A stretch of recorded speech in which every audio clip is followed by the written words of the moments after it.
লামিসার বাবা মাকে যেন আল্লাহ ধৈর্য ধরার তৌফিক দান করেন। আর আল্লাহর কাছে দোয়া করি লামিসার মতো সন্তান এই পৃথিবীতে কারো ঘরে যেন জন্মগ্রহণ না করে। হ্যাঁ দর্শক, ঠিকই শুনেছেন, এমনটাই চাইছি। সাম্প্রতিক এই ভাইরাল ট্রেন্ডিং একটা ঘটনা, যে ভিডিও দেখে সবাই চেয়েছে ছেলেটার সাথে মেয়েটার পূর্ণতা পেয়ে যাক। প্রত্যেকটা মানুষ কিন্তু চেয়েছে, কিন্তু কেউ ভাবেনি একটা বাবার কথা, একটা বাবার সম্মানের কথা কেউ কিন্তু ভাবেনি। প্রত্যেকেই শুধু চেয়েছে যে ওই ছেলেটার সাথে যেন পূর্ণতা পায়।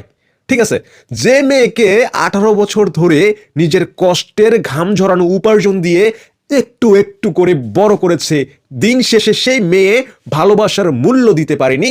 যে মেয়ে জন্মদাতা পিতাকে সবার কাছে ছোট করতে পারে, তার ভালোবাসা নিয়ে এত প্রশংসা করার কিছুই দেখছি না। সত্যি ভাই, কিছুই দেখছি না আমি।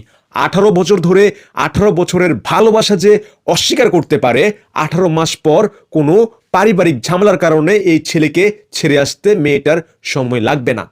হ্যাঁ, ঠিকই শুনেছেন, সময় লাগবে না, কিন্তু ব্যাপারটা প্রশংসার হলেও অনেক বেশি লজ্জাজনক। যারা তাদের সাপোর্ট করতেছে, সত্যি তাদের জন্য লজ্জাজনক বলে আমি মনে করছি। যারা সাপোর্ট করতেছে, তাদের ঘরের বোন বা মেয়ে যদি এমনটা হয়, তখন কিন্তু মেনে নিবে না, কেউ মেনে নিবে না, বিশ্বাস করেন। তাই আবার বলতেছি, আমরা সমাজে একজনের পূর্ণতা দিতে গিয়ে পুরো সমাজের ছেলে মেয়েদের নষ্ট করে দিচ্ছি। সত্যি এটা করা যাবে না। যারা সাপোর্ট করতেছে তাদের প্রতিটা ঘরে লামিসার মতো মেয়ে জন্ম নিক। হ্যাঁ, যারা সাপোর্ট করতেছে তাদের প্রতিটা ঘরে লামিসার মতো মেয়ে জন্ম নিক, সেই দোয়া করি। হ্যাঁ, বউ হিসাবে লামিসার মতো মেয়ে সবার ভাগ্যে জুটুক, কিন্তু কারো ঘরে যেন এমন লামিসা আর একটাও না জন্ম নেয়।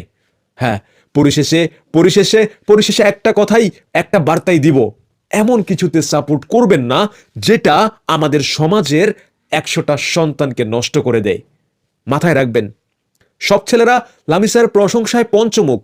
তার বাবার কষ্টটা কেউ বুঝলো না। একবার নিজেকে তার জায়গায় দাঁড় করিয়ে ভাবুন, কেমন লাগে। বিষয়টা যদি আপনার ভালো লাগে বা আমার সাথে যদি আপনারা একমত হন, তাহলে ভিডিওটা শেয়ার করে দিবেন, আর না হয় শেয়ার করার দরকার নাই।